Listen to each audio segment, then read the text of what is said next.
Hello everyone, അസ്സലാമു അലൈക്കും. ഇന്ന് നമ്മൾ ഉണ്ടാക്കിയിട്ടുള്ളത് ബ്രോക്കോളിയും ക്യാപ്സിക്കും ഒക്കെ വെച്ചിട്ടുള്ള ഒരു സലാഡാണ് കേട്ടോ. സലാഡ് എന്നൊന്നും പറയാൻ പറ്റില്ല, എന്നാലും സലാഡ് എന്ന് വിളിക്കാം. അതിന് വേണ്ടിയിട്ടൊരു പാത്രത്തിൽ ബ്രോക്കോളി ഇട്ട് കൊടുക്കുക, കുറച്ച് വെള്ളം ഒഴിച്ച് കൊടുക്കുക, ഉപ്പ്, കുരുമുളക് പൊടി, മഞ്ഞൾപ്പൊടി ഇട്ടിട്ട് 2 മിനിറ്റ് ചെറിയ തീയിലിട്ടിട്ട് അടച്ചു വെച്ചിട്ട് വേവിക്കണം കേട്ടോ.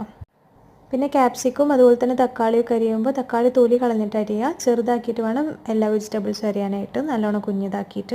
എന്നിട്ട് ഈ അരിഞ്ഞു വെച്ചേക്കണ എല്ലാ വെജിറ്റബിൾസും കൂടിയിട്ട് നമ്മുടെ ബ്രൊക്കോളിയിലോട്ട് ഇട്ട് കൊടുക്കുക. 2 മിനിറ്റ് വീണ്ടും അടച്ചു വെച്ചിട്ട് വേവിക്കുക.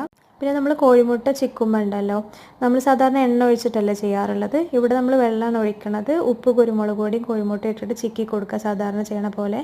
എന്നിട്ട് ഈ വെജിറ്റബിൾസിൻ്റെ കൂടെ ഈ കോഴിമുട്ട ഒക്കെ ചിക്കിയത് അതിലൂടെ ഇട്ട് കൊടുക്കുക. എന്നിട്ട് നന്നായിട്ട് മിക്സ് ചെയ്യുക. കുറച്ച് ഗ്രീക്ക് തൈര് അല്ലെങ്കിൽ ഏതെങ്കിലും പുളിയില്ലാത്ത തൈര്, ഒലീവൊക്കെ ഉണ്ടെന്നുണ്ടെങ്കിൽ അത് മിക്സ് ചെയ്യുക. എല്ലാതും മിക്സ് ചെയ്തതിന് ശേഷം കഴിച്ചു നോക്കാം. പിന്നെ മറ്റുള്ള ഫുഡിൽ ക്യാപ്സിക്കം ഇഷ്ടമില്ലാത്തവർക്ക് ഇങ്ങനെ ട്രൈ ചെയ്ത് നോക്കാം കേട്ടോ.